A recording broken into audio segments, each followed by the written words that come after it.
Alright 92.7 big FM से मैं हूँ पीहू और ये है हमारा बिग स्पॉटलाइट। और आज की हमारी स्पॉटलाइट है हमारे शहर का जाना माना नाम Sumit Ponda sir. Sir welcome to the show. But I must say it's a very very long time. Corona बीता और उसके बाद फिर एक लंबा गैप। क्या कुछ अपडेट्स रहे इस बीते हुए टाइम में? नहीं, बहुत कुछ सीखा 2 सालों में। जो है वो जिंदगी ने एक नया आयाम दिखा दी। डेफिनेटली। और जो कुछ नहीं देखा था वो सब भी देख लिया कि इंसान को इंसान से कितना डर लगता है। एग्जैक्टली। ये भी रहा। और 2 साल सबने घर में छुट्टियां भी खूब मनाई और छुट्टियों पर रहते आप लोगों ने खूब काम किया। डेफिनेटली रेडियो नहीं रुका। रेडियो नहीं रुका और हमको लगातार आप लोगों के माध्यम से अपडेट्स मिलते रहे। एंड हमारे साथ भी यही था कि कमोबेश हमारी भी एजुकेशन चालू थी, ऑनलाइन लगातार चल रही। आई गेस सब कोई अनस्टॉपेबल रहे जिस वजह से हम ये कोप अप कर पाए। इस ट्रांसफॉर्मेशन के बारे में क्या कहूँ? ये भी लॉकडाउन का नतीजा? नहीं, ये लॉकडाउन का नतीजा नहीं है। लॉकडाउन में तो और कुछ 5 किलो और बढ़ गया था। सो इस ट्रांसफॉर्मेशन के बारे में बात की जाएगी। डेफिनेटली एजुकेशन सिस्टम के बारे में बात की जाएगी। मैं पीहू आपके साथ धुन बदल के तो देखो। So welcome back once again. Sumit Ponda sir हमारे साथ बने हुए हैं। एजुकेशन इंडस्ट्री से जुड़े हुए कई सारे सवाल मैं कहूंगी। I am calling it industry for some reasons. और अगर बात करें तो स्कूल, किसी भी स्कूल को सिलेक्ट करते टाइम या एक स्कूल मैनेजमेंट के लिए अगर मैं एक सवाल करूं कि पढ़ाई के अलावा एक स्कूल मैनेजमेंट पर और क्या क्या जिम्मेदारियां होती? नहीं, देखिए, जिम्मेदारियां नहीं होती। स्कूल जो चलाते हैं या जो भी एजुकेशनल इंस्टीट्यूशंस का संचालन करते हैं, मेरा मानना है कि वो जिम्मेदारी के साथ साथ जवाबदेही के भी उतने ही इख्तियार होते हैं। क्योंकि you are not just responsible, you are accountable for the future of any child. क्योंकि जो बच्चा है वो अपने माँ बाप की सबसे कीमती चीज होता है, जायदाद होती है, उसका एसेट होता है, उनकी बिलोंगिंग होती है। अगर वो उस सबसे कीमती उनकी चीज को हमारे पास छोड़ रहे हैं तो उनका विश्वास कभी टूटना नहीं चाहिए। और शायद यही कारण है कि 47 सालों से रेड रोज जो है वो आज भी भोपाल के उन स्कूलों में उसका शुमार होता है जो बेहतरीन है जाए। No doubt, no doubt. तो अगर मैं जानना चाहूँ 47 सालों में how has been the journey? तो इट्स बिन वंडरफुल। हमने इन 47 सालों में बहुत एजुकेशन का स्वरूप बदलते हुए देखा है, कॉम्पिटिटिवनेस का स्वरूप बदलते हुए देखा है।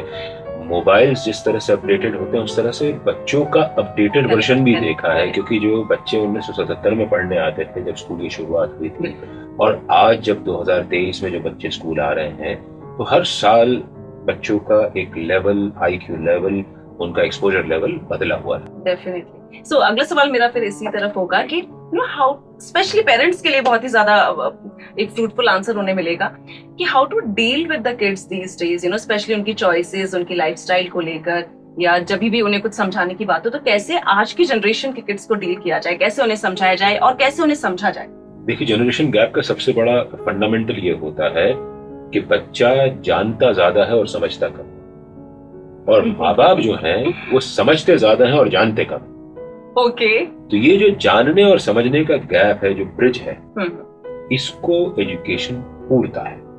एजुकेशन जो है वो माँ बाप को ये बताता है कि आपके बच्चे की जरूरत क्या है। अगर अच्छा स्कूल है तो हमेशा माता पिता को ये समझाता है कि आपके बच्चे की इन बदली हुई परिस्थितियों में उसकी जरूरतें क्या हैं और आपको किस तरह से उसके साथ कोप करना चाहिए। और साथ में बच्चों को ये समझाता है कि आपके माता पिता के प्रति आपकी जिम्मेदारी क्या है। Wonderful answer. अच्छे स्कूल आपने टर्म यूज किया। सो अच्छे स्कूल की डेफिनेशन क्या है? बिकॉज जब भी पेरेंट्स, स्पेशली नए पेरेंट्स जो हैं, जब भी बच्चे को स्कूल में एडमिशन दिलाने की बात होती है तो अच्छे स्कूल में एडमिशन दिलाना है। अब अच्छे स्कूल की क्या डेफिनेशन है? ज्यादा फीस तो ज्यादा अच्छा स्कूल? नहीं, बिल्कुल नहीं, ऐसा नहीं। ज्यादा बड़ी बिल्डिंग तो ज्यादा अच्छा स्कूल? तो क्या समझ? स्कूल पहली बात तो बनता है स्कूल की फिलॉसफी से कि उस स्कूल चलाने वालों की फिलॉसफी क्या है। वो एजुकेशन को एज प्योर बिजनेस ले रहे हैं या वो उसमें अपनी जवाबदेही का पुट जोड़ रहे हैं, नंबर 1। नंबर 2, टीचर्स की क्वालिटी क्या है। नंबर 3, वो स्कूल जहां पे टीचर्स हैं वो बच्चों को क्या क्या दे रहा है। क्योंकि आप, मेरा बस रेड रोज का, मेरे इतने सालों का निचोड़ ये है कि मैं सबसे यही कहता हूं कि the marks on your marksheet do not guarantee success in life. तो अगर आपके मार्क्स बहुत अच्छे हैं बेटे के और वो जिंदगी में एक अच्छा इंसान नहीं बन पा रहा है, बच्चे किसी बेटी के किसी के भी मार्क्स से बहुत अच्छा इंसान नहीं बन पा रहा है, तो उसके एजुकेशन टोटल फेलियर है। वो अगर समाज उपयोगी नहीं होता, वो अगर अपने आप को समझने की कोशिश नहीं कर रहा है, अपने आप को अपग्रेड करने की कोशिश नहीं कर रहा है, यदि वो माता पिता का उनके बूढ़े होने पर ख्याल नहीं रख रहा है, यदि वो इनसेंसिटिव है, तो उसकी एजुकेशन टोटल फेलियर है। क्योंकि मेरा मानना है कि एजुकेशन का एकमात्र उद्देश्य वो होता है कि जो बच्चे को सेंसिटाइज करे। पॉइंट। इनसेंसिटिव जो बनाती है एजुकेशन, वो एजुकेशन कभी नहीं। So you need to be a good human first. संवेदनशील, Yeah. सेंसिटिविटी कोशेंट जो भी एजुकेशन इंस्टीट्यूशन किसी बच्चे का पढ़ाता है, वो एजुकेशन इंस्टीट्यूशन सक्सेसफुल। आपसे बात करने का एक जो सबसे बड़ा प्लस पॉइंट है वो ये भी है कि एजुकेशन में तो आप सब जाना माना नाम है ही, स्पिरिचुअली भी आप इंक्लाइन। सो आजकल की जनरेशन को स्पिरिचुअलिटी कैसे समझाई जाए, और what is spirituality for you? नहीं, देखिए पीहू, मेरा मानना है कि हर व्यक्ति स्पिरिचुअली एनलाइटेंड होता है। आप हो, मैं हूँ, वो छोटा बच्चा है 3 साल का जो आता है, ये 2 साल का बच्चा भी जब वो पालने में सो रहा होता है और मुस्कुरा रहा होता है, तो हमारे बड़े बुजुर्ग कहते हैं कि वो भगवान से बात करता है। तो स्पिरिचुअलिटी हर किसी के अंदर होती है, किसी के अंदर थोड़ी ज्यादा, किसी के अंदर थोड़ी कम, किसी के अंदर थोड़ी सोई हुई होती है, किसी के अंदर जागृत हो जाती है। तो हमें अपने अंदर की स्पिरिचुअलिटी को जागृत करना चाहिए।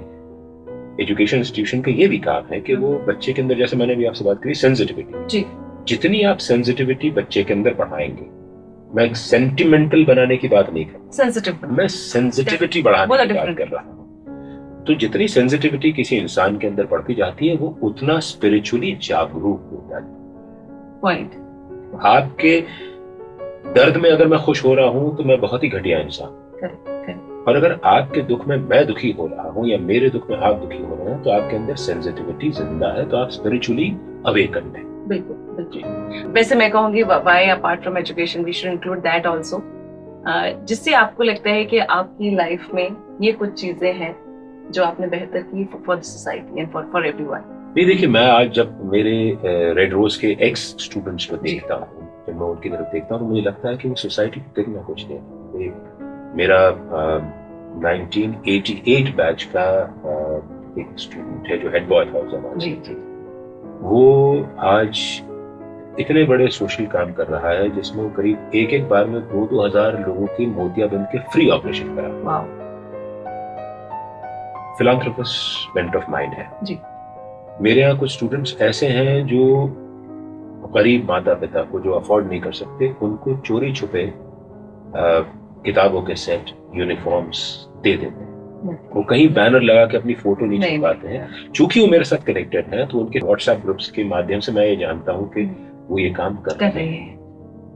कितने ही मेरे यहाँ के डॉक्टर्स हैं, मेरे स्टूडेंट्स, जो आज जरूरतमंद मरीजों को फ्री में इलाज दे रहे हैं, या बहुत कम पैसा लेकर के उनको इलाज दे रहे हैं, उनकी दवा का खर्चा भी स्वयं उठा रहे हैं। सो ये सारी बातें हैं। जो मेरे यहाँ कुछ ऐसे स्टूडेंट्स हैं जो बैंकर्स हैं, और बैंकर्स होने के साथ साथ वो कितने ही जरूरतमंद लोग फ्री में काउंसलिंग देते हैं, गाइडेंस देते हैं कि फाइनेंसेस को कैसे मैनेज करना है। तो ये सारी चीजें रेड रोज इनकलकेट करता है स्टूडेंट्स। तो इससे मुझे लगता है कि हमारा एजुकेशन का एक जो मिशन है वो इसी तरह से अकम्प्लिश होता है। डेफिनेटली। और अभी हमारा बिग नन्हे उस्ताद सीजन 4 चल रहा है, और उसमें फाइनलिस्ट में जो बच्चे हैं, रेड रोज स्कूल के भी कई सारे बच्चे हैं। So it's so good to see कि वो जो एक ऑलराउंड डेवलपमेंट है वो हमें रेड रोज स्कूल के उन बच्चों में हमें देखने को मिलता है। अगर मैं आपसे पर्सनल तौर पर जानना चाहूँ, so what keeps you positive and Sen? See again, it's the same our mission कि हमें अकाउंटेबिलिटी अपनी मेंटेन करके चलनी है, अपनी जवाबदेही मेंटेन करके चलनी है। जब हम ये मान के चलते हैं, हम अस्यूम कर लेते हैं कि हम अकाउंटेबल हैं, तो हमारा कोई भी स्टेप गलत नहीं होती। गलती होती है, सबसे होती है, ऐसा नहीं करे वो 46 सालों में गलती नहीं हुई, बहुत सारी हुई होती। लेकिन हमारे यहाँ गलती करने का एक उसूल है कि एक ही गलती को रिपीट ना किया है। हमसे जो गलती होती है उससे हम सीख लेते हैं, उसमें सुधार करते हैं, और फिर कोशिश करते हैं कि उससे हम बेहतर हैं। Wonderful. Now let's talk about this transformation. आपको बहुत सारे कॉम्प्लीमेंट्स मिल रहे हैं, सबसे अच्छा कॉम्प्लीमेंट अभी तक आपको क्या मिला है जिसने आपको और मोटिवेट किया? मुझे सबसे अच्छा कॉम्प्लीमेंट एक मिला, मेरे एक जर्नलिस्ट फ्रेंड है जी। वो एक कई कोविड के कारण दोस्त तो मिले ही नहीं, बीच में भी मुलाकात नहीं हुई जी। तो एक कॉलेज का एनुअल फंक्शन था, उसमें हम और वो दोनों पास पास में बैठे हुए। जी। तो जब मैं उनके पास कुछ देर बैठा, मैंने देखा कि शायद वो पहचान नहीं पा रहा। मैंने उनसे हेलो किया, कहा कि आपको पहचान नहीं पाया।